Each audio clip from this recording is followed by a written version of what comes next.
Donc, écoutez, nous, on continue notre petite série sur Seigneur, apprends-nous à prier. Ce matin, c'est la rencontre de Jésus avec la Samaritaine.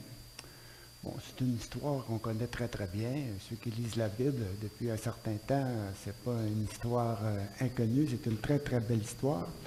Mais ce matin, on va essayer de la voir dans le cadre de la prière. Donc, on va regarder ça comme ça ce matin. Je vais tout simplement lire le texte que je vous ai remis.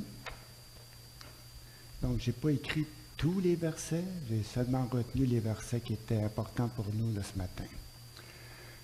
Donc, à partir du verset 5. Jésus arriva dans une localité de Samarie appelée Sychar, qui est proche du champ que Jacob avait donné à Joseph, son fils. Là se trouvait le puits de Jacob. Jésus, fatigué du voyage, s'assit au bord du puits. Il était environ midi. Une femme de Samarie vient pour puiser de l'eau. Jésus lui dit, « Donne-moi à boire. » Car ses disciples étaient allés à la ville acheter de quoi manger. La femme samaritaine dit à Jésus, « Mais tu es juif? Comment oses-tu donc me demander à boire à moi, une Samaritaine? » En effet, les Juifs n'ont pas de relation avec les Samaritains.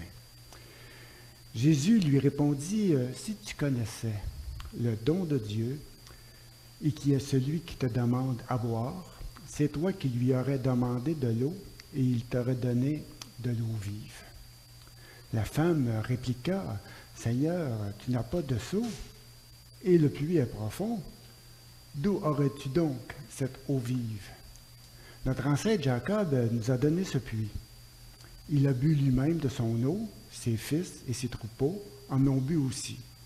Penses-tu être plus grand que Jacob? » Jésus lui répondit, « Quiconque boit de cette eau aura encore soif. Mais celui qui boira de l'eau que je lui donnerai n'aura plus jamais soif.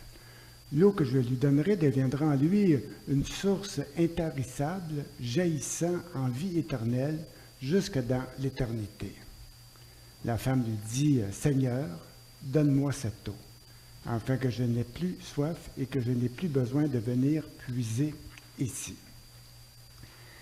Quelle belle prière! Petite prière, très courte.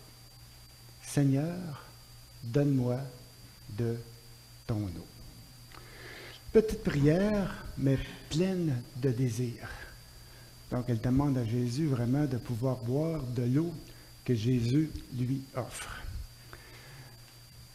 Avant d'aller plus loin, j'aime beaucoup cette photo encore que je remets presque à chaque fois. Et cette photo, maintenant, me fait penser à la Samaritaine après sa rencontre avec Jésus. Liberté, émerveillement, joie. C'est ça qui nous arrive, n'est-ce pas, lorsqu'on rencontre Jésus. Après ça, il y a quelque chose qui se produit à l'intérieur de nous. Il y a une sorte de libération, une sorte d'émerveillement.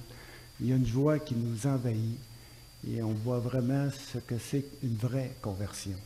C'est ça, la conversion. C'est la joie que Dieu met dans nos cœurs, c'est cette liberté, c'est cet enthousiasme. Et la Samaritaine a vécu quelque chose de très, très beau ce jour-là avec Jésus. Donc, juste pour reprendre un petit peu l'histoire et la résumer un petit peu, c'est par une belle journée d'été ensoleillée que Jésus arrive en Samarie, au puits de Jacob.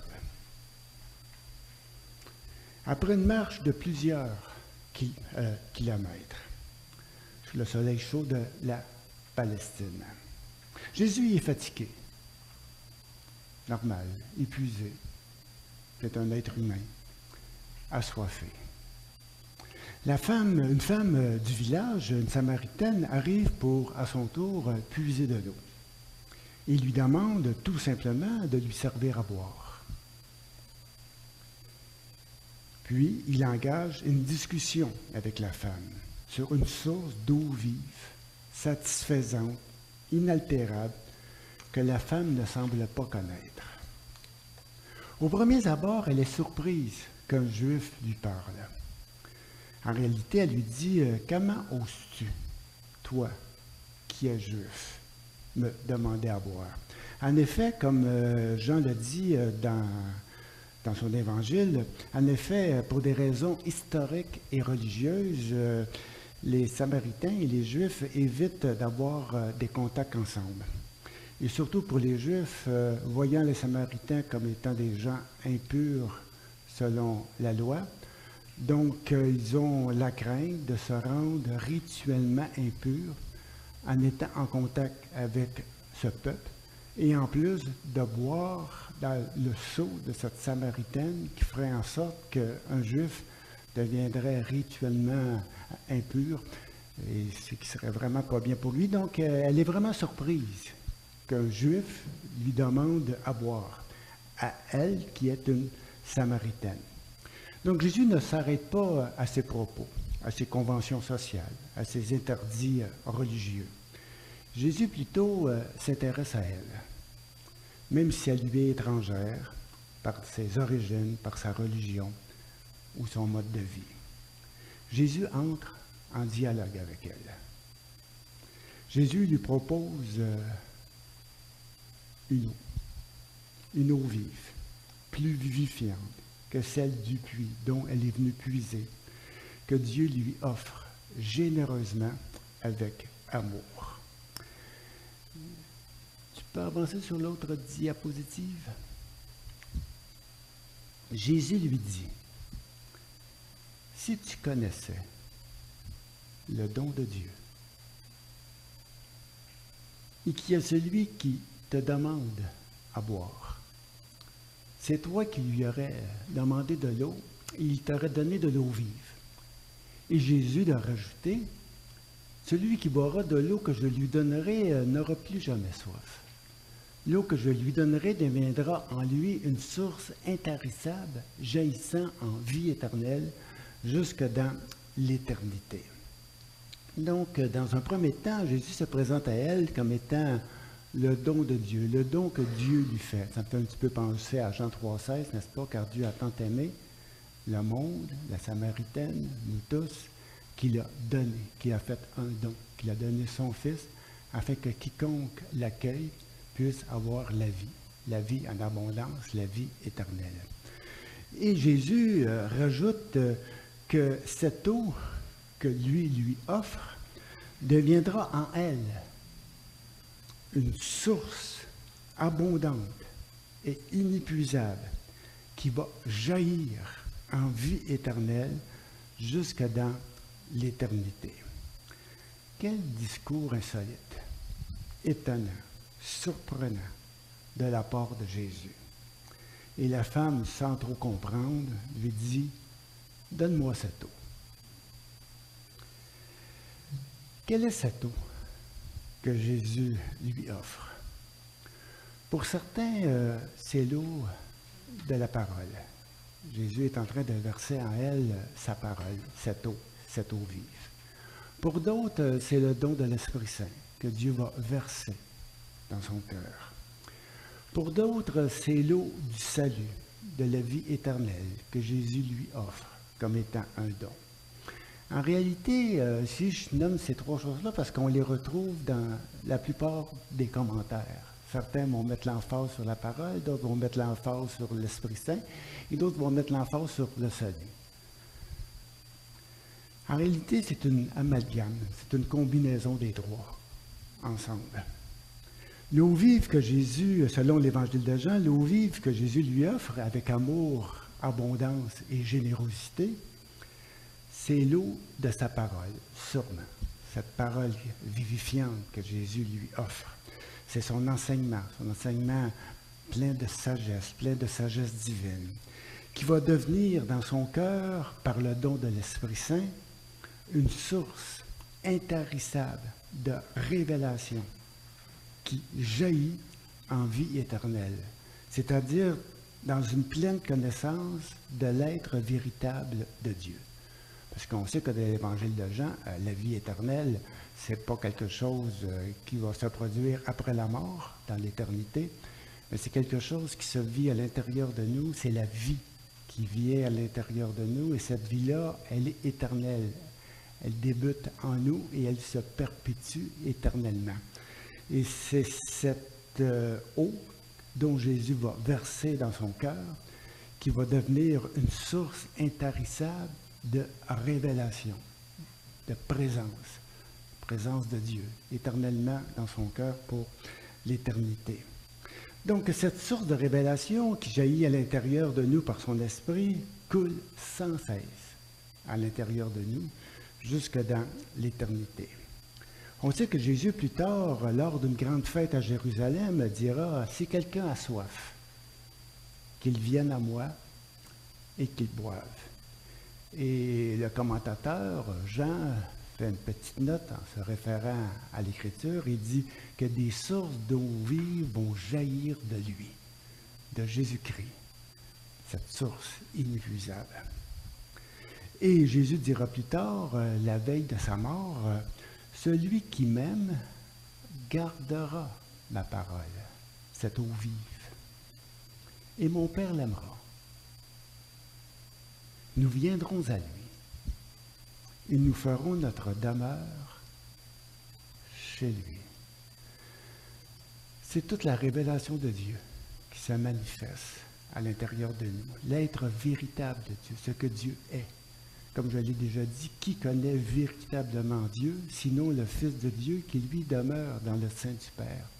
Et Jésus est venu, comme c'est écrit dans l'Évangile de Jean au chapitre 1, oui, Jésus est venu pour nous révéler, nous faire connaître l'être que les gens ne semblent pas connaître, l'être véritable de Dieu.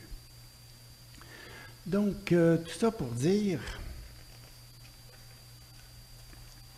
page, tout ça pour dire que par ces mots d'amour, Jésus éveille en elle un désir, une soif, une prière. Tout comme les premiers disciples, comme on l'a vu la dernière fois, ou tout comme les premiers disciples qui demandent à Jésus « Où demeures-tu ?» La femme lui dit « Seigneur, donne-moi de ton eau, afin qu'en moi une source d'eau vive jaillisse. » Une prière très courte, mais pleine de sens, pleine de désir. Elle désire boire à la source d'eau vive. Elle désire boire à la source du don que Dieu lui fait. Comme je l'ai dit dans les fois précédentes, dans l'Évangile de Jean, chaque prière se fait dans une rencontre avec Jésus. Chaque prière ne se fait pas par hasard. Chaque prière se situe à l'intérieur d'un dialogue, d'une relation personnelle avec Jésus.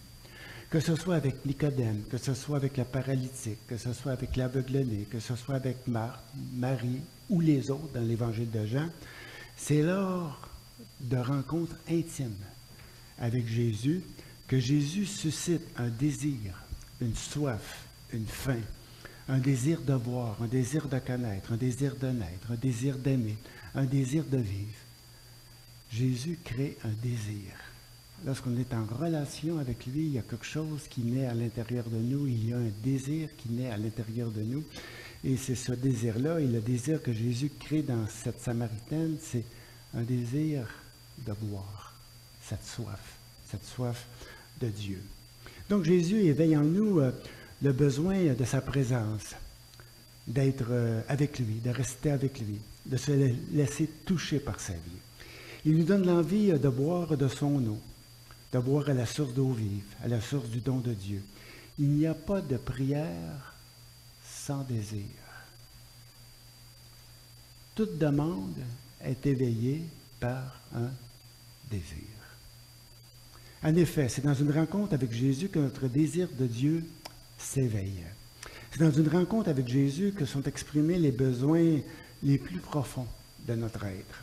C'est dans une rencontre avec Jésus que nous apprenons à dire « Donne-moi de ton eau, afin qu'en moi une source d'eau jaillisse en vie éternelle jusque dans l'éternité. » Donc, l'entretien aurait pu se terminer ici. La femme aurait pu reprendre sa cruche, retournée chez elle et tout joyeuse d'avoir rencontré quelqu'un d'exceptionnel. Mais la relation ne s'arrête pas là. Dans son cœur surgit 1001 questions. Voyant Jésus un homme de Dieu, voyant Jésus un prophète, elle aborde un des sujets les plus litigieux entre les Juifs et les Samaritains. Quelque chose de vraiment touché. Quel est l'endroit où il faut adorer? Est-ce que c'est à Jérusalem, la ville sainte, ou à Samarie, là où les patriarches ont adoré Dieu? Regardons sur la feuille que je vous ai donnée tantôt, à l'endos. La femme lui dit, « Je vois que tu es prophète. Nos ancêtres ont adoré sur cette montagne, à Samarie, en Palestine, et même, je dirais aujourd'hui, parmi les Palestiniens. Parce qu'en réalité, la Cisjordanie, c'était la Samarie de l'époque. C'est pareil comme si un Palestinien aurait une conversation avec un Juif sur l'endroit où il faut adorer Dieu. Et le Juif, lui, il ne se complique pas la vie, il dit c'est à Jérusalem, sûrement. Et le Samaritain, il dit non, il dit c'est sur cette montagne, c'est en Cisjordanie. Imaginez-vous la tension qui pourrait exister aujourd'hui entre cette dispute ou cette rencontre, ça partage, en tout cas, écoutez, il y en a un qui dit c'est à Jérusalem, l'autre dit non, c'est en Samarie. Et en effet, peut-être que les Samaritains ont peut-être raison. Ils ont peut-être raison. En effet, les patriarches n'ont jamais adoré Dieu à Jérusalem. Jamais. Ils n'ont jamais été à Jérusalem, que ce soit Abraham, que ce soit Jacob, que ce soit Isaac, que ce soit les fils de Jacob. Aucun d'eux n'est allé adorer Dieu à Jérusalem. Et pourtant, ce sont les pères de la nation israélite qui ne se sont jamais présentés à Jérusalem pour différentes raisons, parce que Jérusalem était habitée par les Jébusiens, donc c'était vraiment impossible pour eux d'aller s'installer là.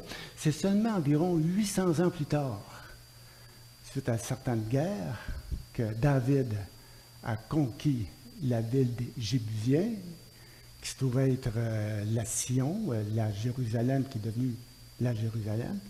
Et là, c'est là que David a décidé de s'installer pour des raisons géopolitiques. Parce que, premièrement, c'est un lieu élevé, c'est une genre de forteresse fortifiée. Donc, à l'époque, on cherche des endroits où on peut vraiment être protégé. Donc, Jérusalem, c'est une bonne place. Et Jérusalem, il est près, oui, c'est une ville qui se trouve en Juda, dans la tribu dans laquelle David est né. C'est normal qu'il s'implante un petit peu chez lui, tout en étant près des autres tribus. C'est juste de l'autre côté, c'est pas tellement loin à pied. Donc, pour des raisons géopolitiques, c'est pas pour des raisons religieuses qu'il le fait. Du tout.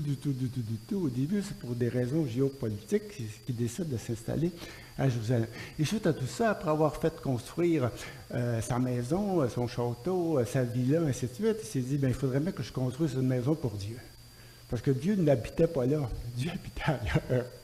Et c'est là qu'il a décidé de construire un temple. Et là, le prophète, il a dit, non, il dit, c'est pas toi qui vas construire un temple. Il dit, quelle maison voulez-vous me bâtir? Il dit, pareil, comme si j'aurais besoin d'un toit, d'une maison, d'un endroit. Dieu n'habite pas dans un temple fait de main d'homme. En tout cas, le prophète le reprend un petit peu en disant, bon, puis le prophète lui dit, bien, en tout cas, c'est pas toi qui vas construire le temple, ça va être ton fils qui va construire un temple. Et à partir de là, va s'imposer lentement, pas vite, le lieu où on doit adorer Dieu. Au début, c'est pas évident. On adore encore ailleurs. Puis, mais le lieu va vraiment s'installer de plus en plus. Ça va vraiment devenir le lieu saint, la Jérusalem. Et je vous le dis, c'est à peu près 1000 ans plus tard. Par contre, pour les Samaritains, c'est en Samarie que Dieu est apparu à Abraham, lors de son arrivée à Canaan. C'est en ce lieu qu'il a construit le premier autel à Dieu pour l'adorer. C'est dans cette région que Dieu s'est révélé à Jacob et que celui-ci lui a construit un autel en nommant ce lieu Béthel et en disant « C'est ici la maison de Dieu, la porte du ciel, en Samarie. »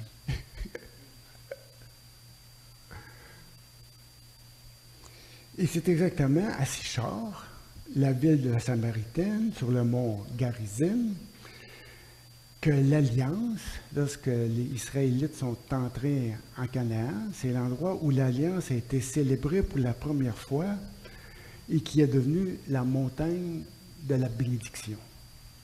Donc, quand la Samaritaine lui dit « Nos ancêtres ont adoré sur cette montagne », elle a parfaitement raison. C'est le lieu saint, c'est le lieu où Dieu se révèle, c'est le lieu où Dieu s'est révélé à Abraham, à Jacob. C'est là que vous avez célébré l'alliance. Elle a raison. Mais elle dit, mais vous les Juifs, vous dites qu'un endroit où il faut adorer Dieu est à Jérusalem. Guerre de lieux, guerre de religion, guerre de versets bibliques. On s'ostine qui a vraiment raison.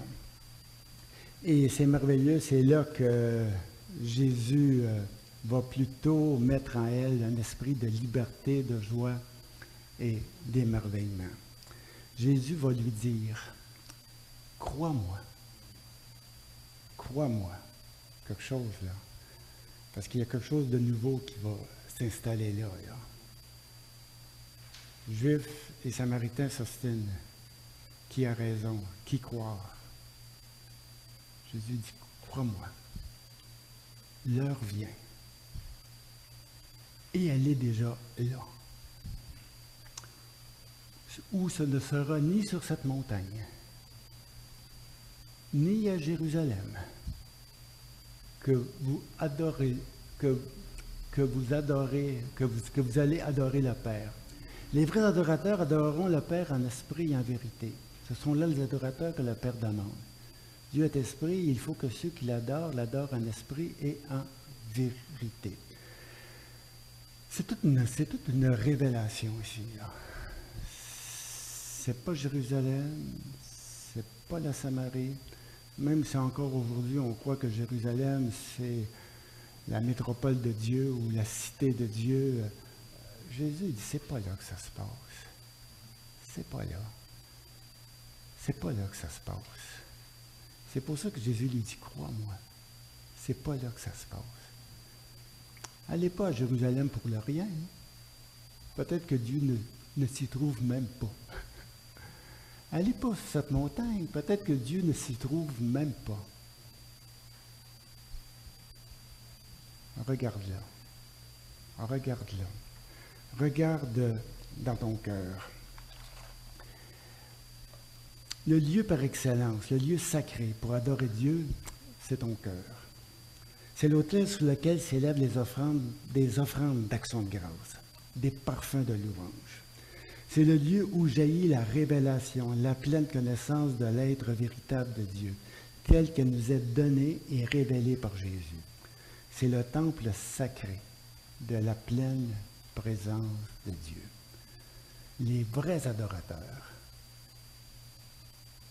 adoreront Dieu à Jérusalem. C'est pas ça qui est écrit.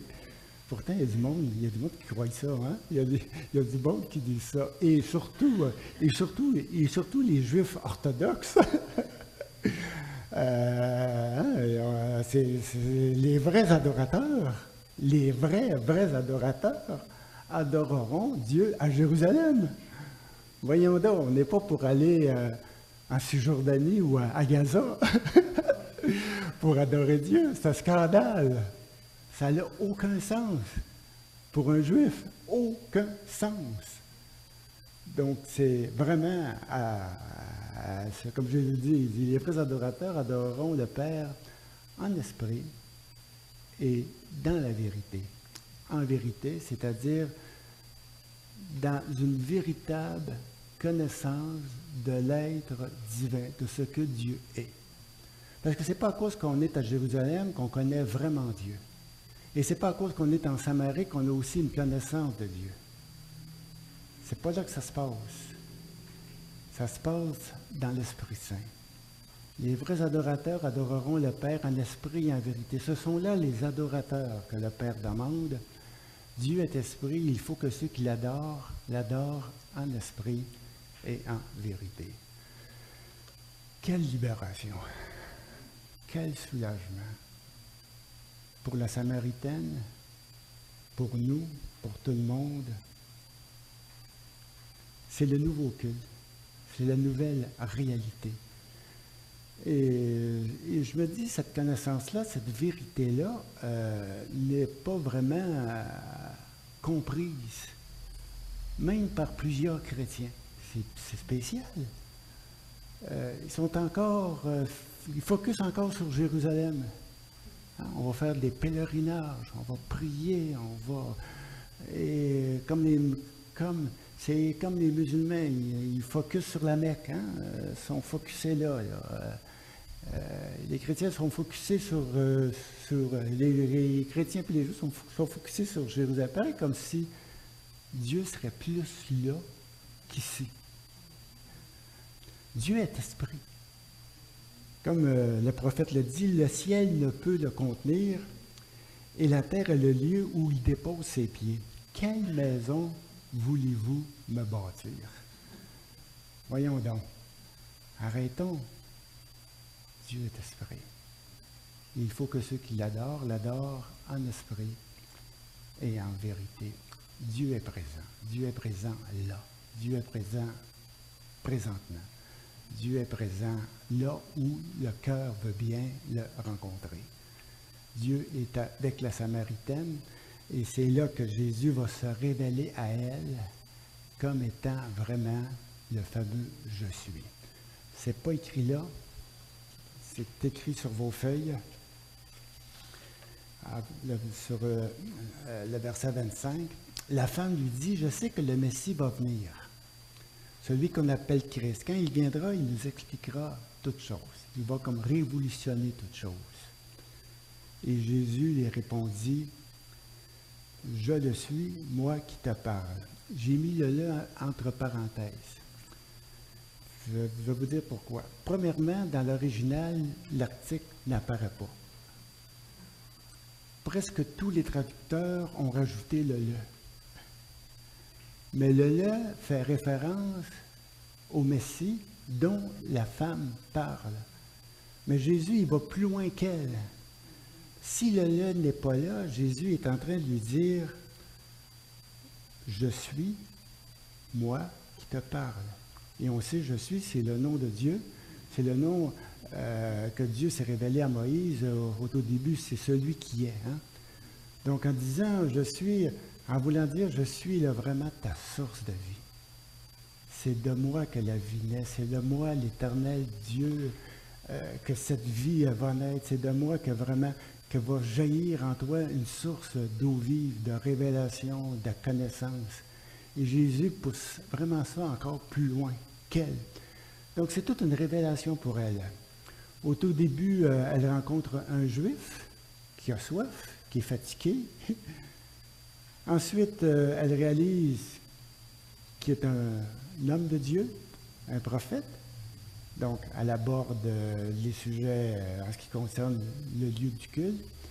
Et ensuite, elle va un petit peu plus loin. Elle dit, on sait, nous, en tant que Samaritains, parce que les Samaritains ils sont attachés au Pentateuque, ils sont attachés aux 5 premiers livres de la loi, mais ils ne veulent pas voir les autres. Donc, c'est pour ça qu'elle fait référence à ce que Moïse lui avait dit, lorsque Moïse avait dit je l'écris ici, c'est que Moïse avait dit « Dieu vous enverra un prophète semblable à moi, un autre prophète comme moi. » Et la Samaritaine, faisant référence à ce texte-là, elle dit « Je sais que le Messie va venir et que lui va révolutionner toute chose. Et Jésus lui dit, bien, en réalité, là, c'est moi qui ai la vie, c'est moi qui transforme les cœurs, les vies, le culte et tout. Donc Jésus se présente vraiment à elle. Ensuite, pour faire vite, elle court, elle s'en va dans son village, elle répand la nouvelle autour d'elle, elle dit « J'ai rencontré quelqu'un d'extraordinaire, venez voir, c'est peut-être le Messie. » En tout cas, elle est énervée, elle énerve tout le monde, les gens ne savent plus s'ils doivent la croire ou s'ils ne doivent pas la croire. En tout cas, ils la suivent, elle les conduit au puits, elle les conduit à Jésus. Et là, ils sont vraiment touchés. Et là, ils vont demander à Jésus de rester là pendant 2 jours avec eux. Jésus a créé un désir en eux. Jésus a créé le désir de rester avec lui. Et c'est ça que Jésus, vous savez, lorsqu'on rencontre Jésus, c'est un des désirs que Jésus crée à l'intérieur de nous. Le désir de rester avec lui. Ça fait 50 ans que je reste avec lui. C'est tout un désir qu'il a vraiment créé à l'intérieur de moi. Il crée ce désir-là de rester avec lui, de rester auprès de lui, de se laisser toucher par lui. Donc, c'est ce désir-là que Jésus renouvelle jour, après chaque rencontre. Ce désir-là revient, d'être vraiment à sa présence, de pouvoir vraiment boire de son eau. Et ainsi de suite. Et là, ils vont dire, pour terminer, ils vont dire, maintenant, nous ne croyons plus seulement à cause de ce que tu nous as rencontré, mais parce que nous l'avons entendu nous-mêmes et nous savons qu'il est vraiment le sauveur du monde. Le sauveur du monde, ici, c'est celui qui donne la vie. Sauver, dans l'évangile de Jean, c'est de donner la vie. De donner la vie éternelle. Car Dieu a tant aimé le monde afin que quiconque croit en lui ne périsse point, mais qu'il ait la vie. Et la vie éternelle, c'est qu'ils te connaissent, toi, le seul vrai Dieu. Et c'est ce salut-là qui vient de cette parole de révélation par l'Esprit Saint que Jésus fait vraiment naître à l'intérieur de nous pour qu'on puisse vraiment avoir cette relation profonde et vraie avec Dieu, avec l'être véritable, avec le Père de Jésus, qui est vraiment Jésus, la révélation de cet être divin. Donc, tout ça pour dire que la Samaritaine, c'est-à-dire, bon, je reprends un petit peu le verset où Jésus dit, « Ok, vas-y, hein, vas-y à l'autre, oui. Si quelqu'un a soif, qu'il vienne à moi et qu'il boive, comme dit l'Écriture, des fleuves d'eau vive couleront de son cœur. » Et j'aimerais terminer par cette prière qu'on devrait faire, qui est la suivante. Seigneur, verse dans mon cœur, dans notre cœur, l'eau de ta parole, afin qu'en moi jaillisse un esprit d'adoration et que je me noie dans ton amour. Donc, je vous laisse avec ça. Merci beaucoup.